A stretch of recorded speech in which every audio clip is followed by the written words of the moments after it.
Senhor é meu pastor e nada vai faltar. Entre pastos verdejantes me fará repousar, e para o rio tranquilo não há quem possa me guiar.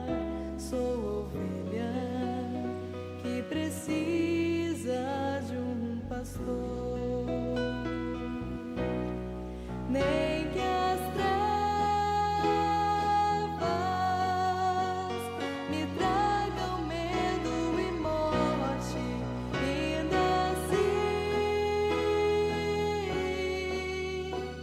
não temerei mal algum. Se tu estás comigo aqui, o que então temer? Sou ovelha que precisa de um pastor.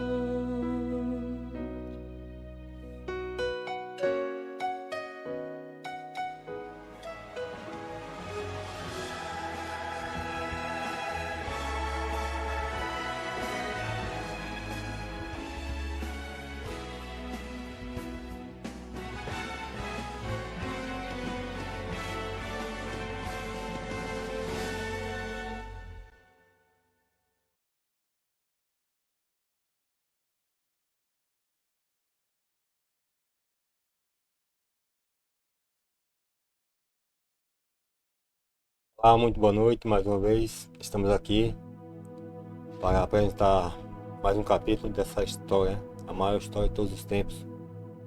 Você que nos assiste todas as sextas, né? Você compartilhe para aqueles que você tem contato nos seus grupos de WhatsApp, e também deixe aí seu comentário, né, uma curtida. Isso é muito relevante para que o YouTube também possa expandir para outras pessoas. Se você não é inscrito no canal, se inscreva, e para que esse canal também seja relevante. Sua inscrição também é muito importante. Meu nome é Edson França. Hoje vamos falar a respeito de mais um capítulo, né?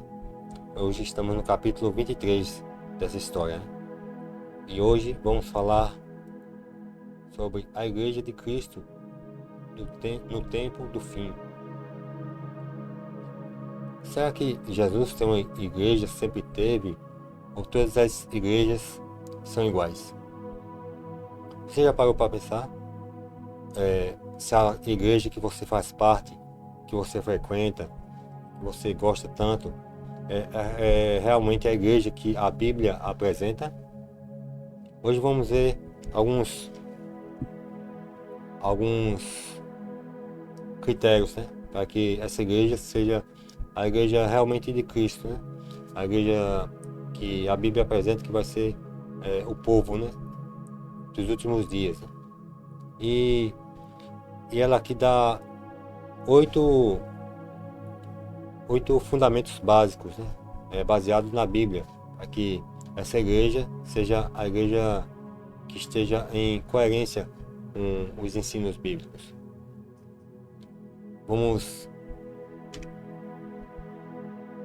Porque a gente vai ver o estudo de hoje, porque há muitas dúvidas, né? E qual é a igreja certa? Será que eu estou na igreja certa?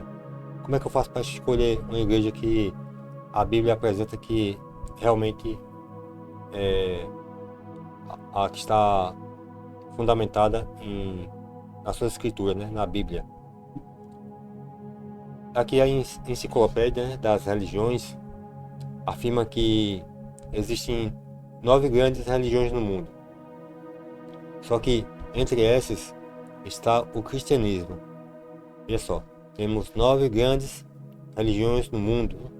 Só que o cristianismo, por sua vez, está dividido em mais de 35 mil grupos, 35 mil denominações. E como distinguir a igreja que é certa? Porque De vez em quando, um pastor discute com outro, né, que é dono ou sócio de uma igreja, como normalmente é por aí, e aí discutem, tem algum problema, alguma discordância de alguma coisa, eles se separam e assim vai fundando novas e novas igrejas. Por isso temos milhares de grupos religiosos, né? Como saber a igreja certa, né? Esses grupos, né, de essas denominações, qual saber que é a igreja relevante, né, a igreja verdadeira.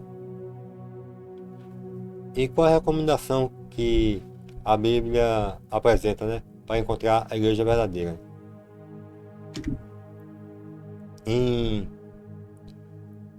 No livro de João, capítulo 17, vamos ver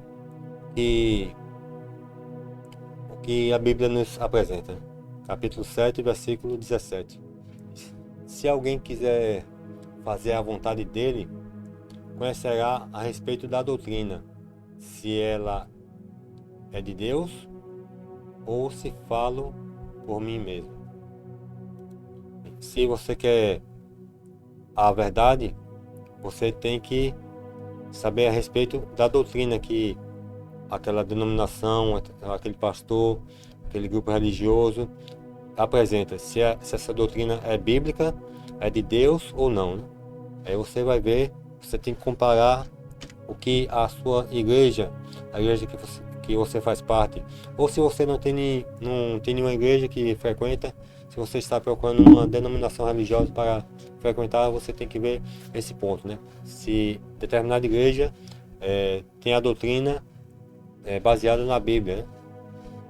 Em 1 Timóteo, primeira carta a Timóteo, capítulo 3, versículo 14 e 15, ela fala: escrevo-te essas coisas, esperando ir ver-te em breve, para que, se eu tardar, fiqueis cientes de como se deve proceder na casa de Deus, que é a igreja do Deus vivo, coluna e baluarte da verdade.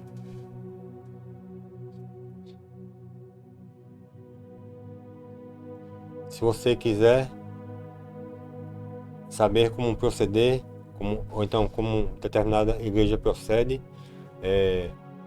se é bíblico ou não, você vai ver, conferir na Bíblia, né, se ela é a igreja realmente de Deus vivo, que é coluna e baluarte da verdade. E aí, o que é coluna e baluarte da verdade, né? São os fundamentos, né? Aqui é que é representado por coluna, que é descrito pela carta a Timóteo, Paulo que escreveu, né? A carta a Timóteo. E coluna é base, né? Base bíblica, fundamento bíblico. Vamos ver qual é o primeiro fundamento, né? A primeira coluna da verdade. Temos aqui, vamos dar 8 exemplos, 8 colunas, 8 fundamentos de uma igreja que segue a Bíblia, né? E a igreja do tempo do fim. Efésios, capítulo 2, versículo 19 e 20, fala: assim já não sois estrangeiros e peregrinos, mas concidadãos dos santos, e sois da família de Deus, edificados sobre o fundamento dos apóstolos e profetas, sendo ele mesmo Cristo a pedra angular. Bem, se a igreja, se o grupo religioso é fundamentado nos ensinos dos apóstolos, né, e profetas, que procedem de quê? Procedem de Cristo, né? Jesus Cristo, que é a pedra angular. Todo fundamento tem que ser baseado em Jesus. Se Jesus falou, temos que cumprir.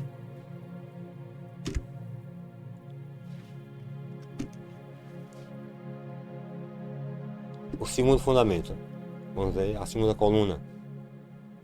Está lá em Atos capítulo 16, versículo 30 e 31.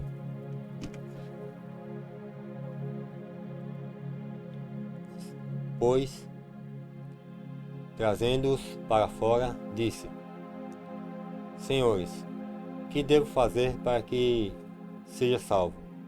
Responderam-lhe: Crê no Senhor Jesus e serás salvo, tu e tua casa. Bem, vimos aí um exemplo, né, que a igreja verdadeira ensina que a salvação é unicamente por Jesus. Em Atos capítulo 4, versículo 12, também afirma: E não há salvação em nenhum outro, porque abaixo do céu não existe nenhum outro nome dado entre os homens, pelo qual importa que sejamos salvos. Bem, a segunda coluna, a segunda base, fundamento bíblico, é a salvação unicamente em Jesus Cristo. Toda a igreja que é bíblica tem o seu fundamento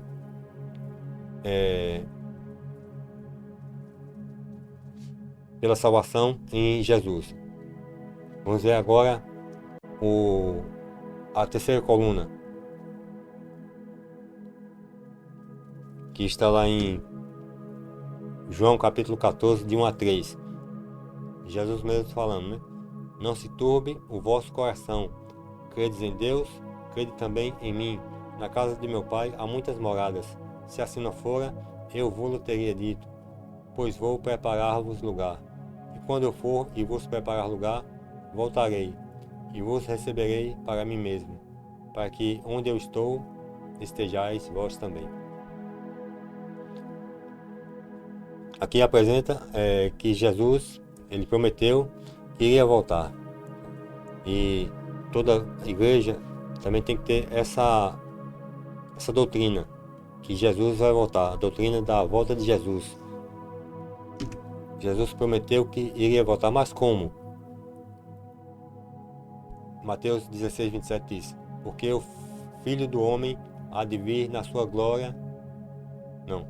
Porque o Filho do Homem há de vir na glória de seu Pai, com os seus anjos, e então retribuirá a cada um conforme as suas obras.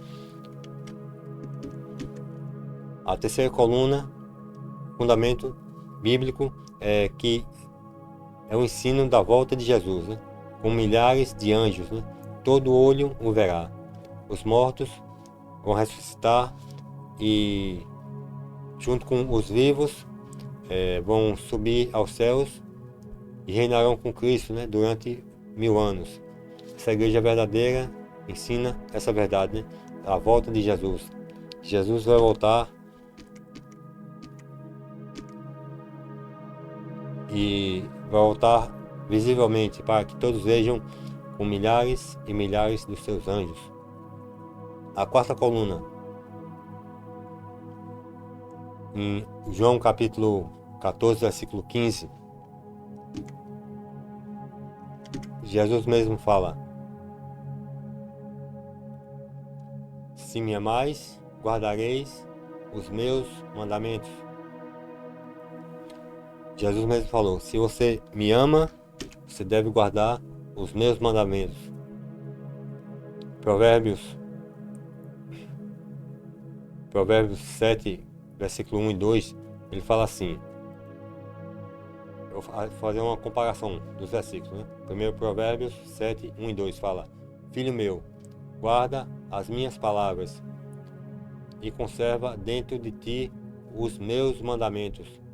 Guarda os meus mandamentos e vive, e a minha lei como a menina dos teus olhos. Pessoal, peguei um texto do Antigo Testamento para comparar com o texto do Novo, que Jesus mesmo falou. Respondeu-lhes Jesus: Por que me perguntas acerca do que é bom? Bom só existe um. Se queres, porém, entrar na vida, guarda os mandamentos. E é só. Em Provérbios fala que diz, guarda os mandamentos e vive. E Jesus disse, se queres entrar na vida, guarda os mandamentos, okay? Obedece os mandamentos de Deus. Né? Mas obedecer os mandamentos, se obedecer os mandamentos, nós vamos viver eternamente porque vivemos em obediência com os mandamentos de Deus? Não. Você vai, como vimos, só é salvo por Jesus, unicamente crendo em Jesus. Mas eu tenho que guardar, observar, obedecer os mandamentos, porque todo aquele que desobedece os mandamentos está pecando, está indo contra Deus, está indo contra Jesus. Porque o pecado, está lá em Tiago, que o pecado é a transgressão da lei, né? Se você comete um pecado, se deixa de observar um dos mandamentos de Deus, aí você está pecando, né? E Deus não quer isso. Deus lhe salvou para que você viva em conformidade com o que Ele ensinou, né? O que Ele mostrou, o que Ele apresenta. Né? E Jesus afirmou, como está no versículo 2, né? Guarda os mandamentos e vive. Jesus disse, se queres, porém, entrar na vida, guarda os mandamentos. A quarta coluna da igreja é a igreja que guarda os mandamentos, né? Que obedece aos mandamentos de Deus. Né? Essa é a quarta coluna. E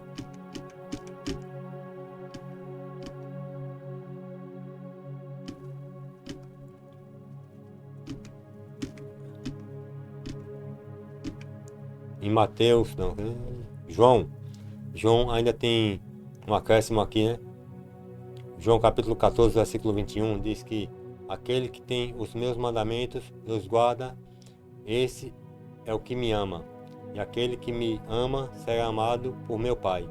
E eu também o amarei e me manifestarei a ele. Aquele que guarda os meus mandamentos, esse é o que me ama, né?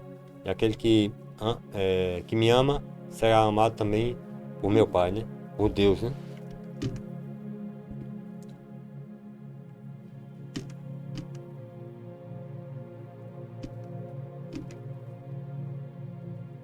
Mateus, capítulo 5, versículos 17 e 19, ele fala algo muito claro, né? E que não há o que contestar, né? Ele diz assim, não penseis que vim revogar a lei ou os profetas. Não vim para revogar, vim para cumprir. Porque em verdade vos digo, até que o céu e a terra passem, nenhum i ou um tio jamais passará da lei, até que tudo se cumpra.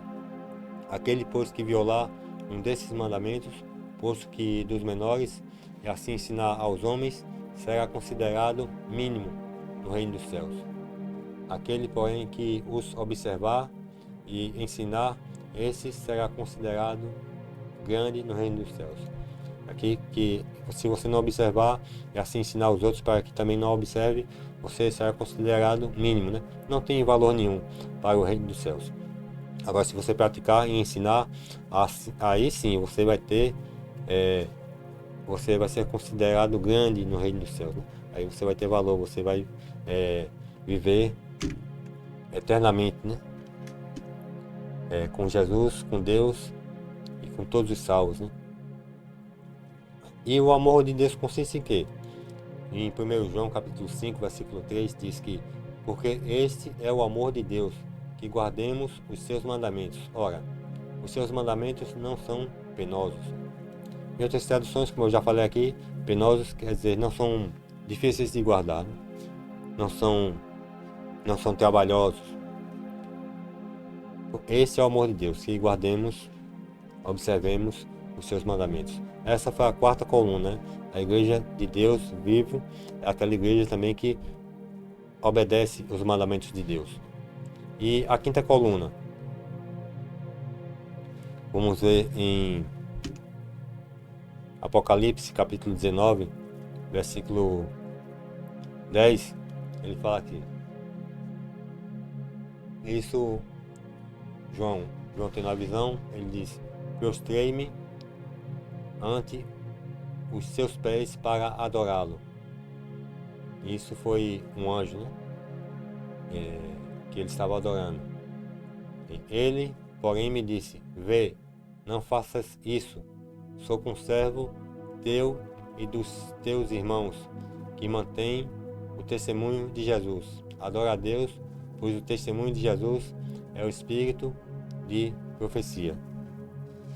A igreja de Deus tem como fundamento também o espírito de profecia, né? Que acredita nas profecias, né? E a igreja surgida do dom profético de Deus, né? Que Deus levantou essa igreja, né? Foi uma igreja que foi fundamentada em uma profecia. E essa igreja é a igreja adventista do sétimo dia, né? Que com base bíblica e também por revelações, por testemunhos, ela foi fundada para apresentar as verdades no tempo do fim.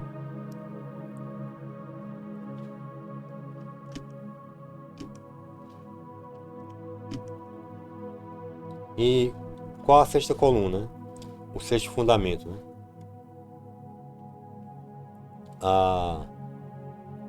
O sexto fundamento da Igreja de Deus ensina a vigência do sábado, né? Como verdadeiro dia de adoração, como expressão de amor e sinal de fidelidade, né? Aquele que nos salvou. Mas qual a igreja que tem o sábado como um dia de descanso, né? O dia para observar, o dia dedicado ao Senhor, né? Não só a igreja adventista, mas também outras igrejas também têm essa doutrina, né? Essa coluna, né? Reconhece que o sábado bíblico ainda continua em vigência e continuará em vigência sempre, né? Vamos ver aqui em Isaías, capítulo 58, versículo 13, o que ele fala, né? Diz: se desviares o pé de profanar o sábado e de cuidar dos teus próprios interesses no meu santo dia, se chamares ao sábado deleitoso e santo dia do Senhor, digno de honra, e o honrares, não seguindo os teus caminhos, não pretendendo fazer a tua própria vontade, nem falando palavras vãs. Aqui ele disse: se você desviar o pé, se você fizer de tudo para não profanar o dia santo de Deus, se você cuidar em não fazer nada de errado no dia santo de Deus, né? E ter um dia prazeroso, ter um dia de prazer, né? Um dia que é dedicado ao Senhor, isso for alegria para você, e não desonrar esses dias, né? Seguindo os seus caminhos, mas seguindo o que está na palavra de Deus. Se você fizer isso, e não fazendo a sua vontade, fazendo somente a vontade de Deus, né? Aí ele diz, né, que esse é a vontade de Deus, né? Que você não faça de acordo com o que você acha, o que você pensa, mas você se desvie de fazer coisas que a Bíblia não diz para fazer no dia de sábado. E em Ezequiel capítulo 20, versículo 12 e 20, ele fala: também lhes dei os meus sábados, para servirem de sinal entre mim e eles, para que soubessem que eu sou o Senhor que os santifica. Santificai os meus sábados, pois servirão de sinal entre mim e vós. para que saibais que eu sou o Senhor, vosso Deus. Veja que o sábado é um sinal para que as pessoas saibam e quem realmente é Deus, né? Quem é o Criador, quem foi que criou todas as coisas, né? Ali o sábado foi apresentado após a criação. 6 dias Deus fez os céus e a terra e tudo o que há nesse planeta. E no 7º dia ele parou, descansou, abençoou e o santificou, né? Esse é o único dia que é abençoado e santificado por Deus na Bíblia. Não há nenhum outro dia. E a 7ª coluna, né? O 7º fundamento bíblico, né? Está lá em Mateus 24, capítulo 14, que fala: E será pregado este evangelho do reino por todo o mundo, para testemunho a todas as nações. Então virá o fim. Em Apocalipse, capítulo 14, versículo 6, fala assim: Vi outro anjo voando pelo meio do céu, tendo um evangelho eterno, para pregar aos que se assentam sobre a terra, a cada nação e tribo e língua e povo. A Igreja Adventista do 7º dia é a igreja que está localizada em quase todos os países do mundo, né? Faltam só 2 países para que essa igreja chegue à totalidade dos países, né? E essa igreja, ao contrário da maioria, não é uma igreja local, é uma igreja universal. Todos os ensinos são fundamentados na Bíblia. E a pregação dessa igreja é somente para a salvação. Essa igreja prega o evangelho do reino de Deus em todo o mundo. E a 8ª coluna, né? O 8º fundamento bíblico, né?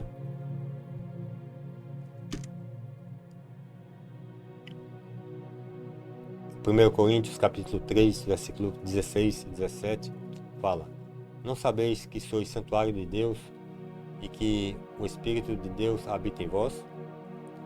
Se alguém destruir o santuário de Deus, Deus o destruirá, porque o santuário de Deus, que sois vós, é sagrado. Que explica que o santuário de Deus somos nós. Nós devemos cuidar do nosso corpo e devemos cuidar, né, da saúde, ter uma boa saúde, ter os princípios bíblicos de alimentação fundadas na Bíblia, como vimos, né, alguns capítulos passados, né, sobre a alimentação, né? Temos que cuidar do nosso corpo, né? E em 1 Coríntios capítulo 6, 19 a 20 fala assim: Acaso não sabeis que o vosso corpo é santuário do Espírito Santo, que está em vós, o qual tendes da parte de Deus, e que não sois de vós mesmos, porque fostes comprados por preço? Agora, pois, glorifica a Deus no vosso corpo. O nosso corpo é santuário do Espírito Santo, santuário de Deus, o Espírito Santo que habita em nós. E devemos cuidar do nosso corpo, se alimentando bem, tendo um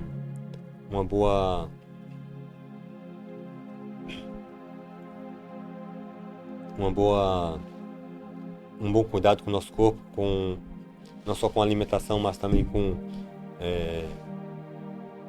cuidar dele fazendo exercícios físicos, tomar uma boa quantidade de água, ter um repouso, né? Uma noite de sono adequada, né? Em média de 8 horas por noite, né? Temos que cuidar do nosso corpo bem e bem. Também temos que ter como principal o nosso Deus, né? Em primeiro lugar, né? Crer em Deus, né? Crer em Jesus, que também faz parte de uma saúde fundamental, né? A saúde bíblica, né?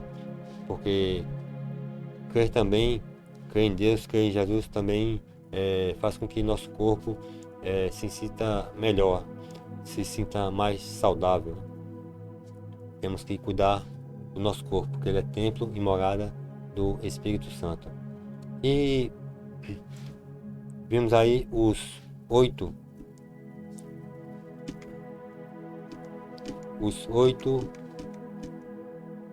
fundamentos da igreja. Foi o quê? A Bíblia como única regra de fé e prática, né? E a fé alicerçada na palavra de Deus, de Jesus, né? Que ele é coluna e baluarte da verdade, que é a igreja de Cristo, fundamento é Jesus. A segunda é a salvação unicamente por Cristo Jesus. A terceira coluna é a vinda de Cristo, né? Que ele prometeu de voltar com milhares e milhares de anjos, vai ser visível, todo mundo vai ver. A quarta coluna ensina a pregar a validade da lei. A quinta coluna aceita o dom profético, né? A igreja profética também e se baseia nos profetas, nos escritos dos profetas. E a sexta coluna tem como o sábado, né? Um dia verdadeiro de adoração. A sétima coluna que prega o evangelho a todo mundo, né? Aquele evangelho que foi apresentado aqui de Apocalipse 14, né? E a oitava coluna tem como um programa bíblico de saúde, né? A saúde fundamentada na Bíblia, né? O que podemos ou não podemos comer. Mas vimos esses principais fundamentos, né? Mas como será a Igreja de Cristo no tempo do fim? Quais suas características? Vamos ver aqui algumas das características, né, da Igreja do tempo do fim. A Igreja que Deus aponta, né, que vai ser a Igreja que é verdadeira, né, que é bíblica. E quais suas características, né, que essa Igreja apresenta. Em Malaquias também fala do tempo do fim, é do Antigo Testamento, mas também tem uma parte que fala do tempo do fim. Malaquias capítulo 4, versículo de 1 a 6, veja só o que ele fala, né? Diz: pois eis que vem o dia e arde como fornalha, todos os soberbos e todos os que cometem perversidade serão como restolho. O dia que vem os abrasará, diz o Senhor dos Exércitos, de sorte que não lhes deixará nem raiz, nem ramos. Veja só a primeira parte aqui, diz que o dia do Senhor vem, né? O dia do Senhor quer dizer que é a volta de Jesus, né? A volta de Cristo, né? O último dia que vamos viver aqui na terra. E no versículo 2, né? Ele dá sequência, né? Diz assim: mas para vós, outros que temeis o meu nome, nascerá o sol da justiça, trazendo salvação nas suas asas. Saireis e saltareis como bezerros soltos da estrebaria. Veja só, ele diz que o dia vem e arde como fornalha, né? Os soberbos, os que praticam pecado, serão como um restolho, né? O fogo que virá os abrasará, serão destruídos, né? Mas agora diz que, mas para vós, os que temei o meu nome, né? Os que temei a Deus, né? Os que obedecem a Deus, os que respeitam a Deus, né? Nascerá o sol da justiça, né? Trazendo salvação nas suas asas. Olha só, ele já dá a profecia dos que vão ser condenados, os que vão ser salvos. Versículo 3: pisareis os perversos, porque se farão cinzas debaixo das plantas de vossos pés, naquele dia que prepararei, diz o Senhor dos Exércitos. Só que os maus não existirão mais, vão ser como um pó, né? Vai ser só como cinza no chão, né? não existirão mais. E veja só, no versículo 4, o que no livro de Malaquias, Deus manda lembrar, né? Ele diz assim, no versículo 4 diz assim, ó: lembrai-vos da lei de Moisés, meu servo, a qual lhe prescrevi em Horebe, para todo o Israel, a saber, estatutos e juízos. Ele diz, lembrai-vos da lei de Moisés. Mas a lei é de Moisés mesmo? Não. É a lei que ele passou para Moisés. Contanto que ele diz assim, né? Meu servo, a qual lhe prescrevi em Horebe. Quem falou as leis foi Deus, né? Deus que prescreveu as leis em Horebe e passou para Moisés para que ele falasse a todos aqueles que ali estavam e posteriormente a toda a geração. Versículo 5: Eis que vos enviarei o profeta Elias, antes que venha o grande e terrível dia do Senhor. Ele converterá o coração dos pais aos filhos e o coração dos filhos a seus pais, para que eu não venha e fira a terra com maldição. Diz que enviarei o profeta Elias, né? O profeta Elias então simplesmente os mensageiros, né? Falando dos mensageiros do tempo do fim, né? Que ele enviará para que as pessoas sejam alertadas, né? Para que eles não sejam participantes da condenação, né? Para que Deus não fira a terra, né? Com maldição, né? Toda a terra, né? Porque Deus quer que eu e você sejamos salvos, né? E aí que ele falou, né?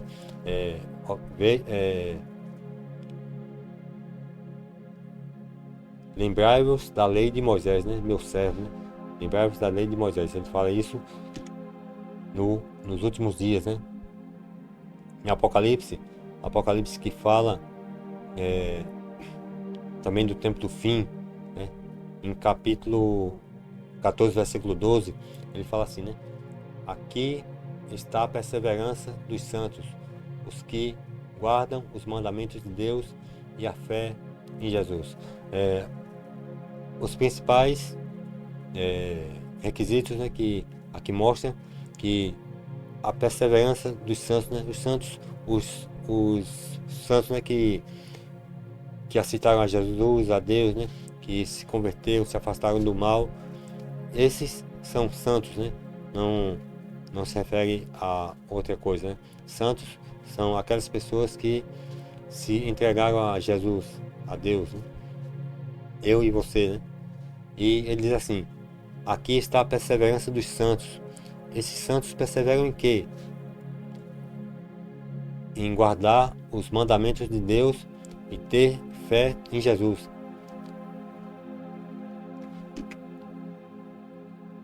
Eles perseveram nisso, né? Mas se guardamos os mandamentos de Deus, isso implica em quê? Implica em muita coisa, porque o inimigo de Deus, ele se ira contra o povo que obedece a Deus, né? Que é fiel, que guarda os seus mandamentos. Ele está irado contra essas pessoas, né? Esse povo, esse grupo religioso, né? Que obedece os mandamentos de Deus.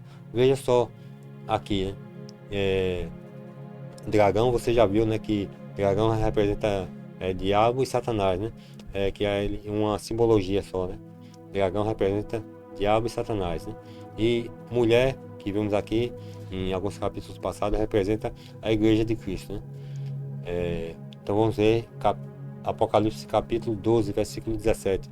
Ele diz assim: irou-se o dragão contra a mulher e foi pelejar com os restantes da sua descendência, os que guardam os mandamentos de Deus e têm o testemunho de Jesus, e se pôs em pé sobre a areia do mar. Veja, Satanás, né, que é aqui representado pelo dragão, ele irou-se, ele está irado contra a mulher, né, que é a igreja. Foi pelejar com os restantes da sua descendência. E quem é o descendente? Quem são os descendentes dessa igreja? A igreja que é a mulher, né, que é representada, né, simbolicamente, né, pela mulher, né? Os que guardam os mandamentos de Deus, né? A descendência dessa igreja sempre foi obediência aos mandamentos de Deus. Essa igreja de Deus sempre está ali, obedecendo a Deus, obedecendo o que Ele falou, o que Ele colocou na Bíblia, né? E nos deu como única regra de fé e prática, né? Toda a igreja que se diz bíblica tem que ter por regra de fé e prática tão somente a palavra de Deus, a Bíblia. E essas pessoas que o dragão está irado, aqueles, a descendência, né, da igreja, que é os que guardam os mandamentos de Deus. Agora, estamos chegando nos últimos versículos, né? Agora você pega a sua Bíblia. Pode tão somente só anotar esse versículo e você vai ver aqui. Apocalipse, capítulo 22, versículo 14, que é Almeida Corrigida e Fiel.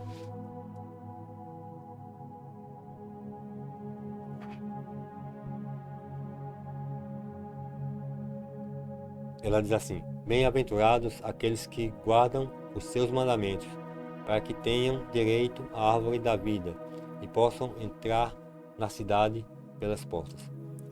Você viu aqui, né, esse versículo: bem-aventurados aqueles que guardam os seus mandamentos, para que tenham direito o quê? A árvore da vida, possam entrar na cidade pelas portas. Bem, a sua Bíblia não está dizendo assim. Está com outra versão, né, que diz: bem-aventurado aqueles que lavam as suas vestes, para que lavam as suas vestes, né, no sangue do Cordeiro, né? Em algumas traduções, quer dizer, na maioria delas, né?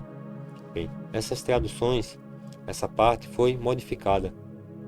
Nessa sua Bíblia que você tem aí, que não tem essa tradução, aqui, ó: bem-aventurado aqueles que guardam os seus mandamentos, para que tenham direito à árvore da vida e possam entrar na cidade pelas portas. Esse é um dos mais que estão mais de acordo com o original. Bem-aventurado aqueles que guardam os mandamentos de Deus. Porque a minha Bíblia não é assim, né? Porque a maioria das Bíblias não estão assim. Porque essa parte foi adulterada. Essa parte foi mudada. Se você tem uma Bíblia dessa, um resumo, né? Aqui é Novo Testamento, Salmos e Provérbios. Essa tradução é uma tradução antiga. Você vai ver que tem esses versos que aqui foi apresentado. Esse está mais coerente. Esse aqui, você pode procurar aí, Apocalipse 22, 14, que aí vai estar esses versos, como está aqui: bem-aventurados aqueles que guardam os seus mandamentos, para que tenham direito à árvore da vida e possam entrar na cidade pelas portas. Mudaram esse mandamento, mudaram esse versículo, né? Por qual razão não sei, né? Porque o versículo que apresenta na maioria das Bíblias não faz menção em guardar, obedecer os mandamentos, mas faz menção em lavar as vestes no sangue do Cordeiro, né? Que as pessoas muitas vezes não sabem o que significam essa expressão, né? Lavar as vestes no sangue do Cordeiro. E a Bíblia, né? Se você se você tiver em mãos ou puder conseguir em algum lugar que revendo essa Bíblia, né, em algum site, em alguma loja, é a Bíblia King James, fiel de 1611. Ela diz assim, né? Abençoados são aqueles que praticam seus mandamentos, para que eles tenham direito à árvore da vida e possam adentrar pelos portões da cidade. Veja só, tanto a Bíblia King James, fiel 1611, como essa aqui, os versículos são esses, né? Bem-aventurados, né? Abençoados, né? Aqueles que guardam os mandamentos, né? Aqueles que praticam os mandamentos, para que tenham direito à árvore da vida, para que tenham direito à vida eterna, por assim dizer. E está lá em Apocalipse 22:14, quase no finalzinho da Bíblia, bem dizendo, é no final. Bem-aventurados aqueles que praticam seus mandamentos. A sua Bíblia não está assim? A sua igreja não prega assim? A denominação religiosa que você faz parte diz que isso já passou? Não, aqui a gente está lendo Apocalipse, que já está lendo nos últimos dias. Aqui diz bem-aventurados que praticam os mandamentos, para que eles tenham direito à árvore da vida. Se você tem um conhecimento, bem, porque muitas pessoas não praticam porque não têm o conhecimento, né, de que se deve guardar os mandamentos, obedecer os mandamentos de Deus, né? E aí muitas pessoas ensinam errado. E a pessoa não é salva porque não sabia e assim não fez? Não, porque Deus sabe, né? Como é que você vai praticar alguma coisa se você não sabia? Mas a partir da sua consciência, de você estar ciente de que devemos obedecer os mandamentos de Deus, aí você vai decidir, né? Se você quer ser salvo ou não, né? Se você quer continuar em pecado ou não, né? Porque a pessoa, quando se entrega a Jesus, se entrega a Cristo, ela deseja ser salva. Mas como é que vai ser salvo continuando a desobediência? Não. Ninguém é salvo desobedecendo. Somos salvos para ser obedientes a Deus. E porque em Mateus capítulo 7, 21 a 23 fala que nem todo aquele que diz Senhor, Senhor entrará no reino dos céus, mas aquele que faz a vontade do meu Pai que está nos céus. Nem todo que diz Senhor, Senhor vai entrar no reino dos céus.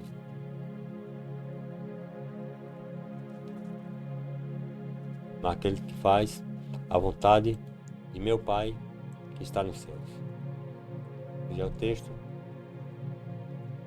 passou despercebido, eu não coloquei, né? Mas aí está, Mateus 7, 21. Nem todo aquele que diz Senhor, Senhor entrará no reino dos céus, mas aquele que faz a vontade de meu Pai que está nos céus. Você vai entrar no céu de qualquer jeito? Não. Você vai entrar no céu à torta e à direita? Não. É todo mundo que entra no céu? Não. A gente tem escolhas. E as escolhas decidirão a nossa salvação ou não, né?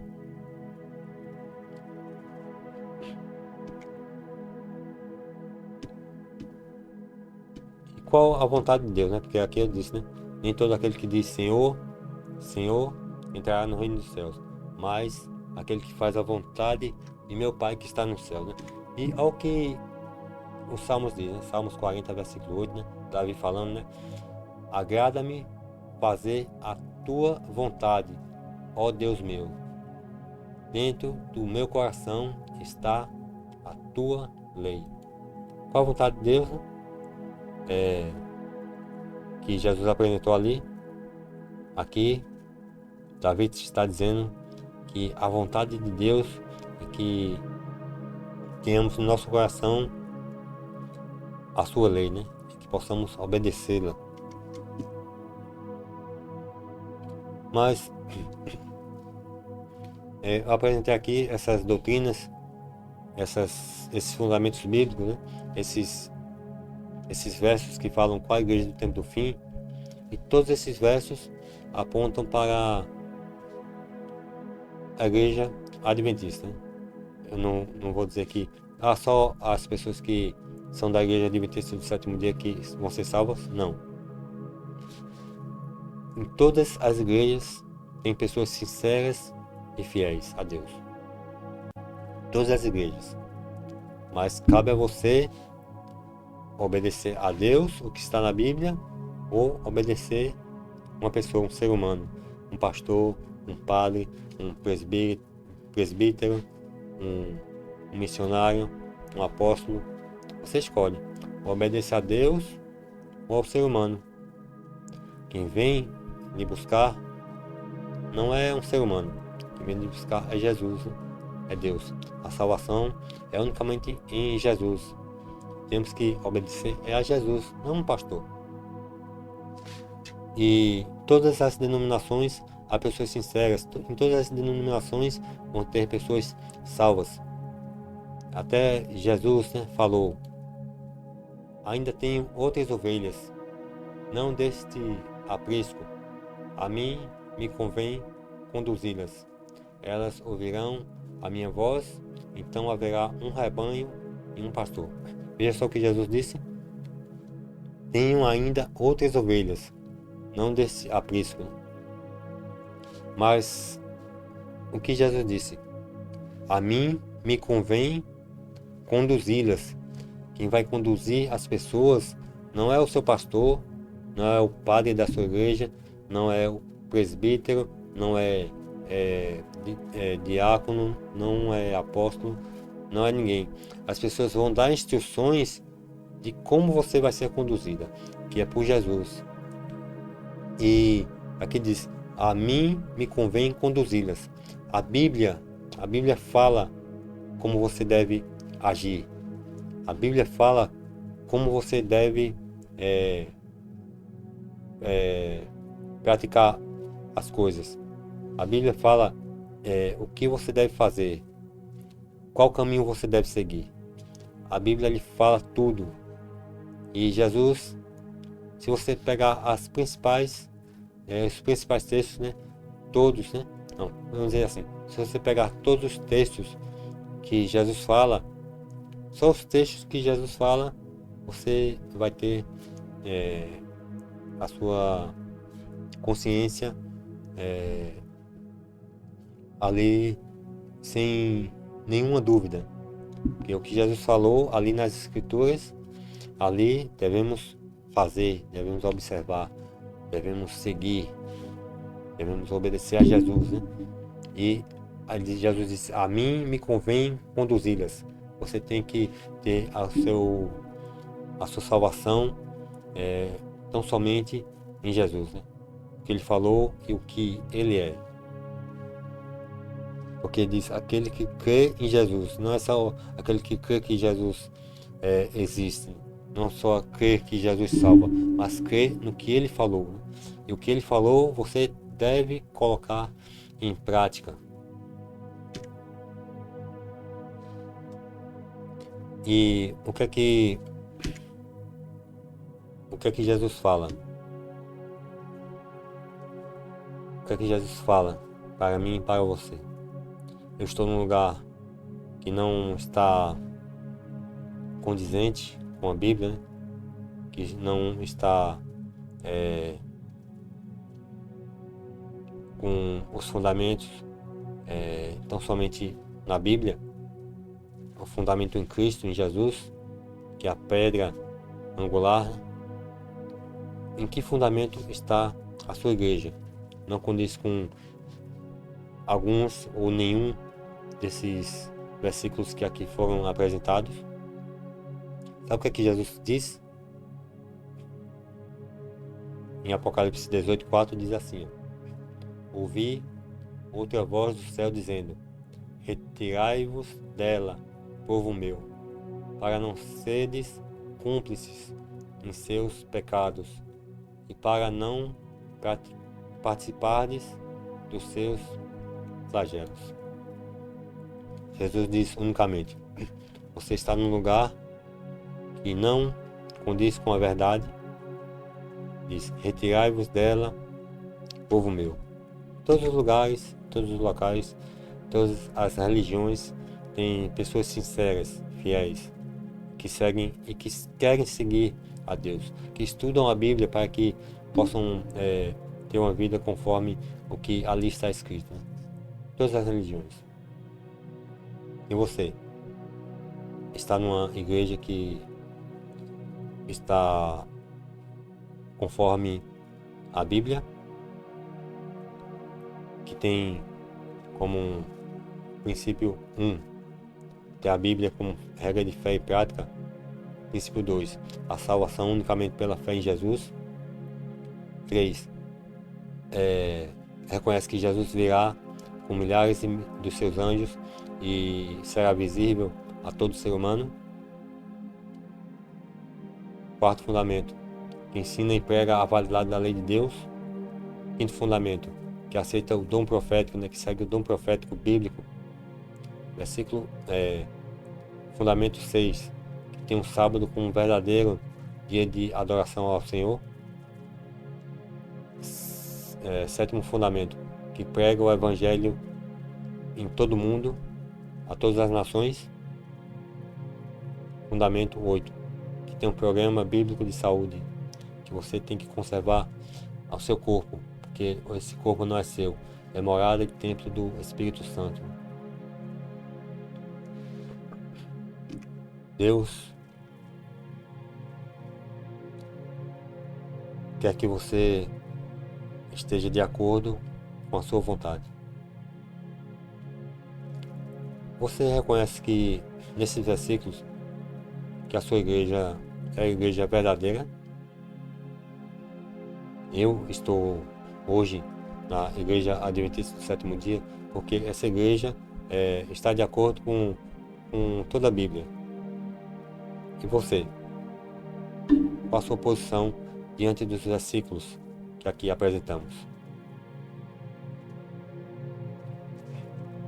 Jesus disse: sai dela, povo meu, para que você não seja cúmplice dos flagelos, dos pecados.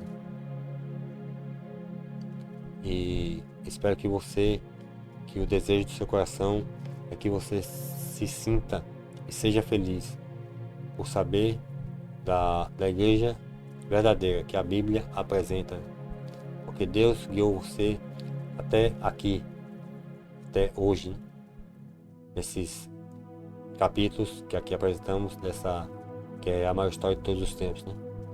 E perguntar a você deseja se unir também a essa igreja, a igreja que está baseada nos fundamentos da Bíblia? Se esse é seu desejo, se essa é a sua vontade, se você quer fazer a vontade de Deus, obedecer a Ele, né? Ter a Bíblia como regra de fé e prática, né? Eu peço a você que feche seus olhos, né? Que mais uma vez eu vou fazer uma oração por você. O Senhor te abençoe e te guarde. O Senhor faça resplandecer o seu rosto sobre ti e tenha misericórdia de ti. O Senhor sobre ti levante o seu rosto e te dê a paz. Bem, chegamos ao final e que Deus continue lhe abençoando, que você possa refletir nesse capítulo de hoje e que possamos estar na próxima sexta-feira, nas 8 horas da noite, para mais um capítulo dessa história, né? Que é a maior história de todos os tempos. Fique com Deus e até a próxima semana.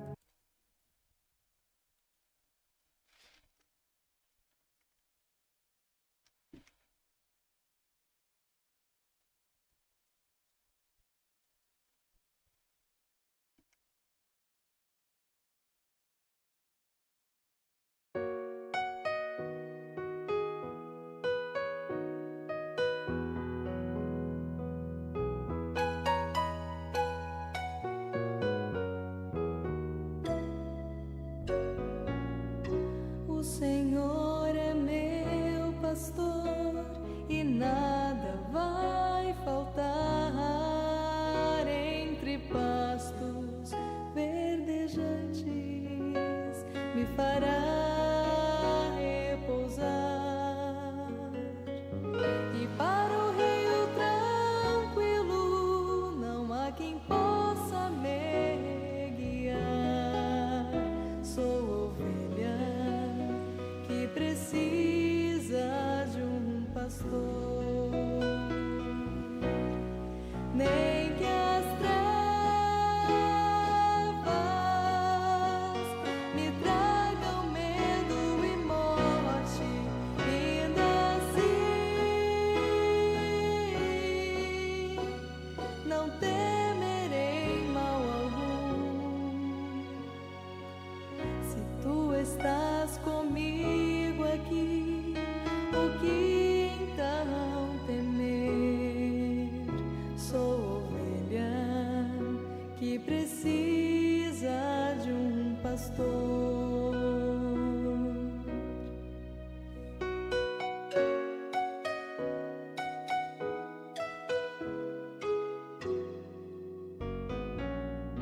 A bondade e a justiça ao meu lado estão. Se eu seguir ao meu pastor com sincera devoção,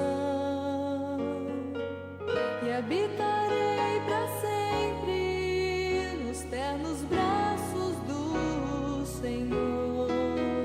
Sou ovelha que precisa de um pastor, nem que as trevas me tragam medo e morte, ainda assim não temerei mal algum. Se tu estás comigo aqui, o que então temer? Sou ovelha que precisa de um pastor. Sou